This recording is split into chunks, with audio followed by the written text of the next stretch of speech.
As we jump into the fourth quarter of Crossover Thursday here, Locked On Broncos and Locked On Falcons, once again, want to say we appreciate every single one of you, everyday listeners out there, for making us your first listen of the day every single day. This is a huge Week 11 matchup between the Broncos and the Falcons. Obviously, the Falcons trying to go ahead and win the NFC South this year. Looks like they've got a real good shot of doing that, Aaron, which is exciting for your boys. You love to see that, because the Falcons, they've been trying to put this thing together for a few years. They had to deal with Tom Brady for a handful in Tampa Bay. It's their time this year. So they're trying to win in Denver this weekend. The Broncos trying to make the playoffs for the first time since Super Bowl 50, which is crazy to think about. The Broncos have always been so much more consistently in the playoffs in my upbringing, Aaron. I don't even know how to deal with this anymore. We just sulk about these types of things. But these two teams, a lot is at stake. I know this is AFC, NFC, but give us the three keys to victory here for the Atlanta Falcons in Week 11 as they come to the Mile High City.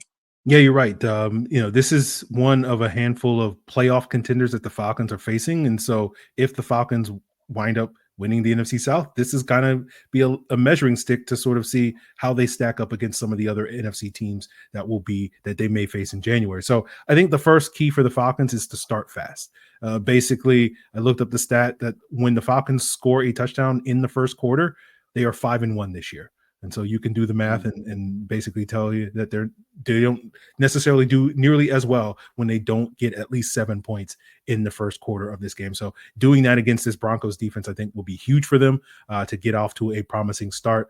And number two, I think, in terms of keys to victory, I think you got to get Bijan Robinson going, in addition to what we talked about earlier, Sayre, where you're going to need one of your wide receivers, whoever Patrick Surtain is not covering, to kind of have to carry the passing game. I also think you're going to need that 1-2 punch from Bijan Robinson. And I think you can get him in some mismatches against the Broncos linebackers, particularly Cody Barton. If you can get him on some wheel routes, get one-on-one in the flat, Bijan can really make guys miss and really create and turn 5-yard plays into 15 and 20 and 25-yard plays. So I think if you can get him going, not just obviously in the run game, but also in the passing game, I think that will be huge to supplement whatever else you do in the passing game. And then the third thing is you got to contain the quarterback run.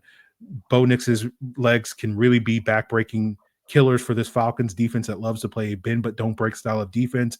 But what you want to do when you play that style of defense on third downs and in the red zone, you want to get stops. And the quarterback run game, whether it's design runs, whether it's Bo Nix scrambles, can really hurt this team in those situations and prevent them from getting off the field, whether it's, Bo Nix scrambling on a 3rd and 4 or 3rd and 6 or something like that, or, in the red zone and whatnot, being able to use his legs to extend plays and either score himself or buy time for his receivers. So I do think if they can keep Bo Nix's legs contained, that will be a huge part of their ability to win this game. Yeah, that was something that we really saw for the very first time this season last week against Kansas City. Bo was really bottled up, and that was we haven't seen that yet. So I'm sure the Falcons will be looking at what Steve Spagnuolo did in that game to try to kind of duplicate or replicate that here in Week 11. I loved your second key as well, because the Broncos have struggled a bit this year with running backs catching passes out of the backfield. Last week against the Chiefs obviously stands out, but I mean, even look back games like they played against the Tampa Bay Buccaneers. The Bucs got some things going, getting the ball out to their backs in space as well. So the Broncos linebackers, they've been shuffling guys this year. Cody Barton is the lone starter from opening day. Alex Singleton obviously out for the year. We've seen guys getting shuffled off the practice squad. We've seen, Justin Cernod kind of in and out of the lineup. So going to be very fascinating to see how the Falcons try to exploit that, especially as you mentioned with Kirk Cousins not being the fleetest of foot. That outlet at the running back position can be very valuable to you in a game like this if you're the Atlanta Falcons. For the Denver Broncos, top three keys to victory. We talked about it before. Number one, you got to find a way to force a turnover or two in this game. Definitely winning the turnover battle. Not telling you anything you don't know in that regard. Winning the turnover battle in the NFL is always huge, but I think especially with a rookie quarterback, if Bo Nix is playing mistake-free football, man, the Broncos have been tough to beat this year. But when the Broncos offense is, it rains, it pours sort of thing. When they're turning the ball over, they're giving extra possessions to the other team. It's just tough for this team to kind of hang in games. Number two key to victory, feed Audric Estime. We liked what we saw from the rookie running back last week against Kansas City, and you figure if he can do that against a defense like Kansas City, maybe he can build on that against Atlanta, especially playing at home. And number three, just make Kirk Cousins' life miserable back there. I mean, Aaron touched on it earlier. A couple of fumbles from Kirk this year, 8 interceptions. The Broncos defense hasn't necessarily been super opportunistic when it comes to creating turnovers, but they do get to the quarterback more than most teams, more than really any team in the league. And Vance Joseph forces the issue. He's going to blitz a lot, and he's got guys who can get home off the edge, like Nick Bonito and obviously Jonathan Cooper, who got the contract extension. So those are the keys to victory for the Denver Broncos. And I think in this game, we're going to see just I'm excited for it, Aaron, because I feel like it's a turning point kind of situation for Denver for sure. Atlanta, it's not going to hurt them too bad if they lose this game, but you obviously want to start creating that distance when you have the opportunity over teams like Tampa Bay. Yes, I think you nailed it, Sayre.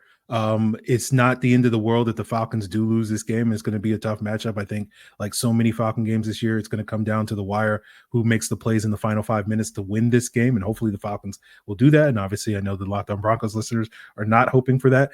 But it is one of those things where I do think this game is important for the sort of overall look of this Falcon team, because, again, you're facing a very good Broncos defense and offense that isn't necessarily a juggernaut, but certainly has unique things that we've discussed that can really challenge this Falcon team in the run game and whatnot.